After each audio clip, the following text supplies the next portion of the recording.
illegal oina khulai pai ba mi sing se political party kharana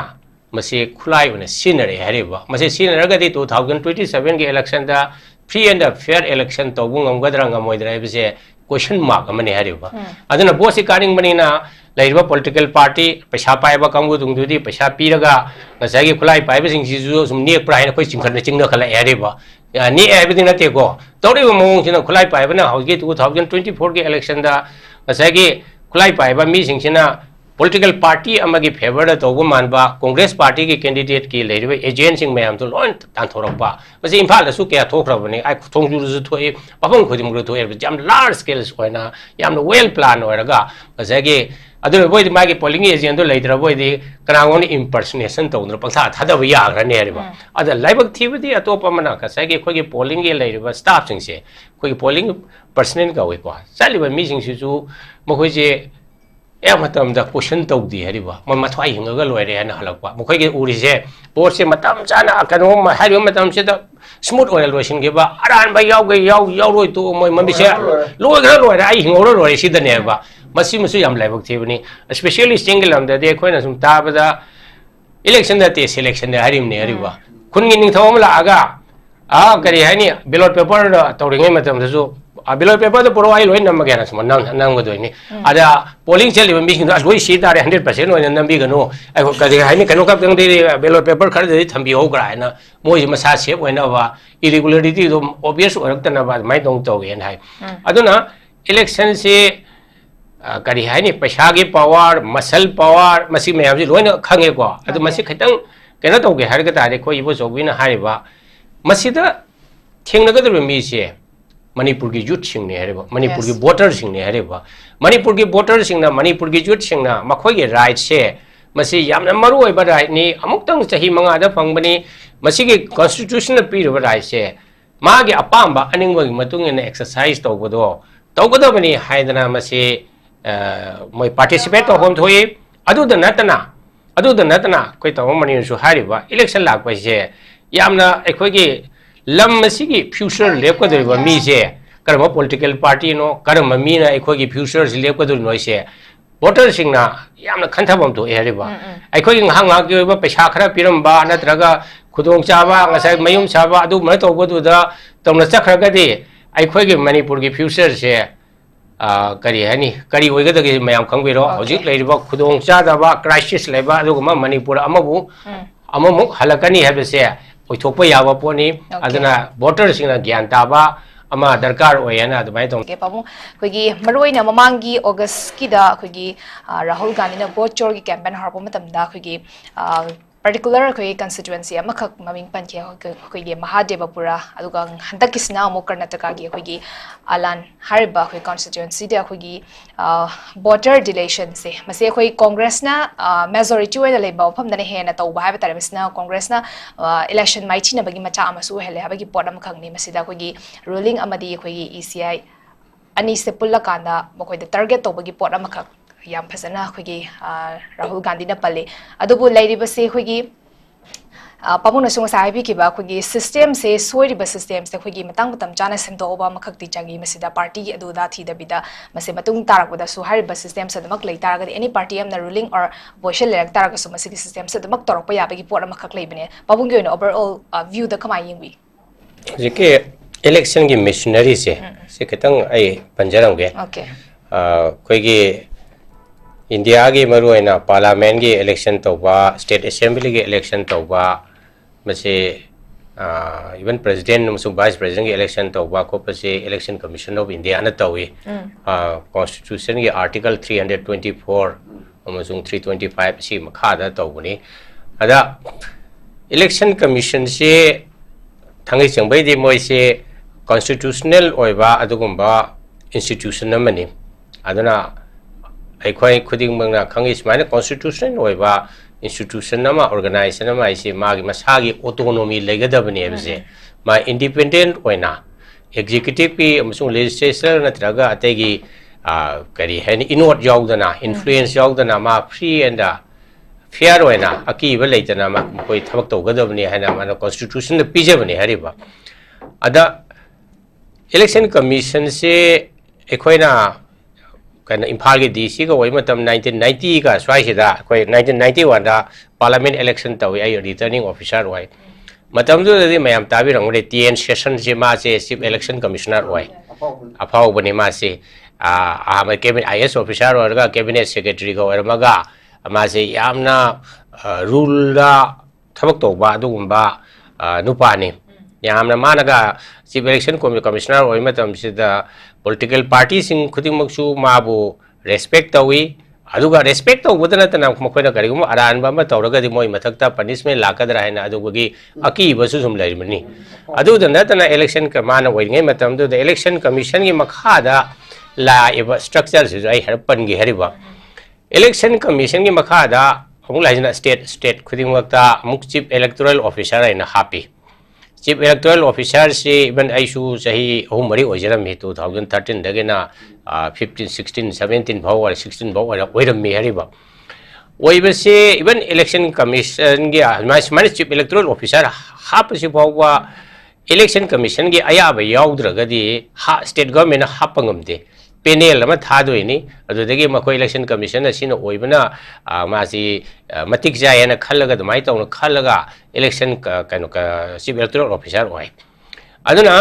sigi makha dana district level dana deputy commissioner singsina district election officer oi adugi makha dana SDO sina mu koige ERO na electoral registration officer adugi makha dana SDC na assistant electoral registration officer oi aduga akhoi boot ki level dana koina boot level officer na mai tawna happy BLO dagi horaga hojiki chief electoral officer bhabuse makoina order thokumatam se they are deemed to be on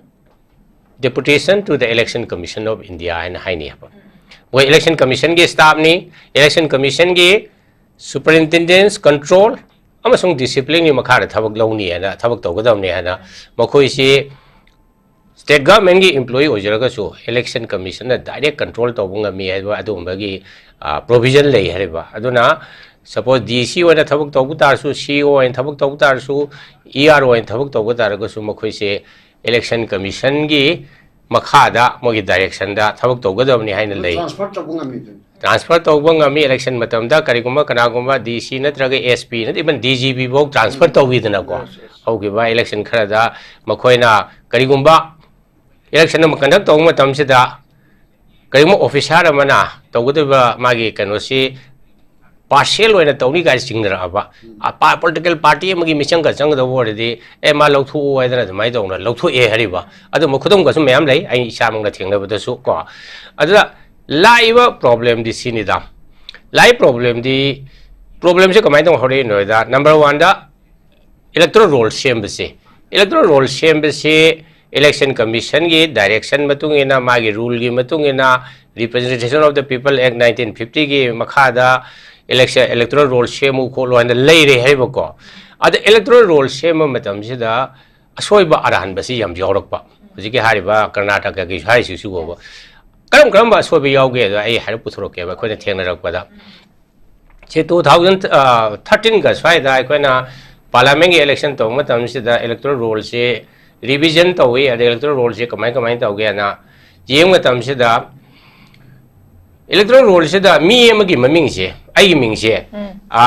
constituency om su yawa atopa constituency om su yawa samai to doubling se pasi yam yawe hariba adam mase kamai to ge da koina electoral roll se deduplication software na computer ki program ama sinaraga kana no maming manaba photo manaba adi some particular manaba suppose electoral roll sida di thangai sing be photo su yauri na ko ai photo se mafam mani di yauru boy di software do irai line puthok punga me ri ba e man nang ji sida ma si su yaur smai to aduna yam na yaw se ko na matam thengna ba se Senapati district yam yawe ri ba Senapati yawi Chandel gumba kari gum si yawi ba si yawi si madam si probably moisting du su leiba tampak su leiba mafam mani thong no pan ba adu su obi ya manipur mai to no moi se kari hani suppose sila sangakhom da leiba mi se dum sing du zum le ngani ya ba ad mai to bu se dai khoina masigi deduplication software se toraga e moi se doubling chale da mai to no minga se khoi sum delete to we hari ba delete to ba khopa da na khoina electoral roll cleaning to ba na hai ada masigi kano sida masimong pra 100% oi bisunate masida koi some yard strict khara leiri hariba koi ge population ga electoral roll ba mi sige masigi ratio ka amus koi lowri hariba national level na about 60% oi ba manipur gi dadi electoral roll da la mi sina he na yamak pa yam he ne yam body population gi du percentage da yam ni yamak pa du maka sum theng nei hariba ko ada electoral roll same sida manipur da manipur ko na zum hai jara ge ba sida khwai dei grassroots level da boot level la tawi si BLO ko we hari ba but boot level officer sing se amana government employees oi be yawi oidra contract employee natraga anganwadi worker ka si oi hari ba anganwadi worker si government employee nate adabu handa ke 2015 ge june ge tarik 5 taruk sai election commission na guideline bi guideline do hai je ko mai to ge da ji ke BLO hapase preferably regular or government employee hapu adobo hariba anganwadi workers sing se karigumba regular or government employee later kana hapu ana mai guideline tawi ada iban ai gi kari bisunpur gi kendra da hojiki matam du amadu tholi ba ERO duna thokpa SDO duna thokpa order da hojiki hariba anganwadi worker gumba karigumba si yoksil ba guideline do violate tawbudagi ani complaint tawduna hongdo hongjin ga sum tohun gi hariba ko adu mi amane ni masi khangdi election commission guideline si ada regular oiba employee amaga regular nataba contract natraga ngasai gi anganwadi worker oiba ga sida kanari si kanada kanage da ngasai gi political party in power do makhoi gi waji makhoi setpani na BLO na ming changkhatpa matam se da ngasai gi makhoi gi wa matung ina tawi hariba aduna e amatam da tawri si ming changkhatpa se sei trai ban su buda changkhakada bani ha si kanang bot piroi do bo daga di hek changkhat piram do bo gumba untuk piramba natragana bot piga do bo daga pangkapa sei trai pa lai si di minimum ni ko adagi amuk mi je koi manipur da su koi sum theng da bada si gira mi sing su khra dum kano to wi yawe hariba ming je leiba delete to da ba se to ga da bani to ga da ba se da kari hani BLO sing sina kari hai magi political party du ki favor da board se hayang impersonation to raga thada ba yana lokthok to bu yawe hariba ko sina ta ba mayum hongraba luhongraba mi sing su hongdok tara leibe ada sida laiba mari influence to edi hauji ke power da laiba MLA sing minister sing to na magi da laiba BLO sing si da influence to rakpane hariba mose gi Rahul Gandhi gi maduda aina kanu da panbada deletion to we complaint to buse ai su to we ai nang su to we anybody haji mai ge voter gi helpline na hoiti apps lai re hariba election commission gi ada npi mana hai do ma masa khang de mana complaint to raga mi trai thoi lok thoi en hai da ko deletion do madu kamai tong lok thoi no madu gi kanu do bodi man pi do su lok thoi ai ada hoji tong ano no technology sinarakpa ama ma torakpa adu gi mom su harap palle hariba ko adada ai khoi manipuri context da haiba taraga di khoi BLO sing se da haiba taraga di electoral roll se sumna luhong raba mi sing to atoba mana luhong pham du palalu hoji se da pan be ya de ada board ki matam da di impersonation se yam thoi hariba aduna khoi election se da malpractice sum tholok ko aduna asiki matam lairaga di mathang round da mu kana mathang round da ai la su ya gi makha simu hariba aduna ngasai gi aham gi round se da ai ne haining sidi Rahul Gandhi na hojiki hariba board shore gi wafam laiba Bihar gi wafam laiba adi Karnataka gi wafam lai se electoral roll se lali ai khoi da Congress party da board piroi da mi sing do maming loi lau thoi aduna right at the time of preparation of electoral roll da ai khoi bo board ka da na ba adu lau tu na ba ma yaure hai bani na ha magi si round si da is mai tam gi okay am phazan tham bi kre khoi gi maroi na khoi gi papuna se si hai bi ki ba da mai na masa khang da bi da khoi gi ma ki voter list da gi delete toram ba gi pot yaw ba masida khoi gi voter masa mak se pokhala ka na khoi gi proof and evidence su puthoi maram aduna khoi gi youth sing sina masi khang da bani khoi gi habi gi pot nam khok sulak pa I mathang se pabu oza ibungo chobi da lak chige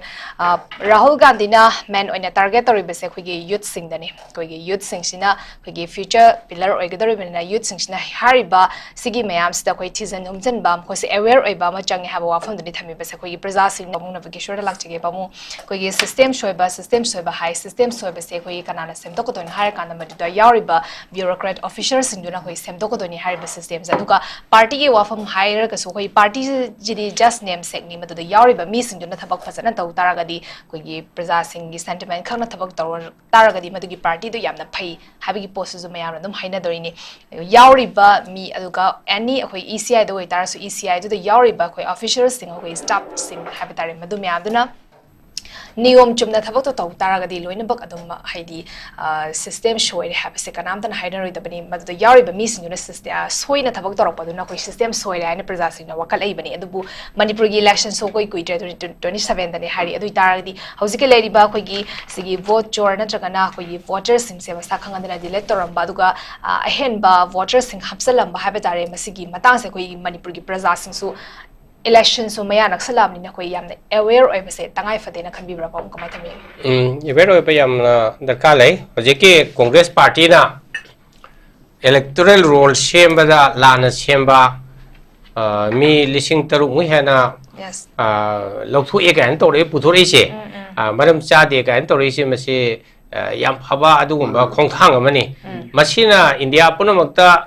message am pidna alarm bell ama pidna electoral roll se chumna masi chemba darkar roi hadna mayamna masi khangba ga loina chumthokna ba thabak su tawrakpa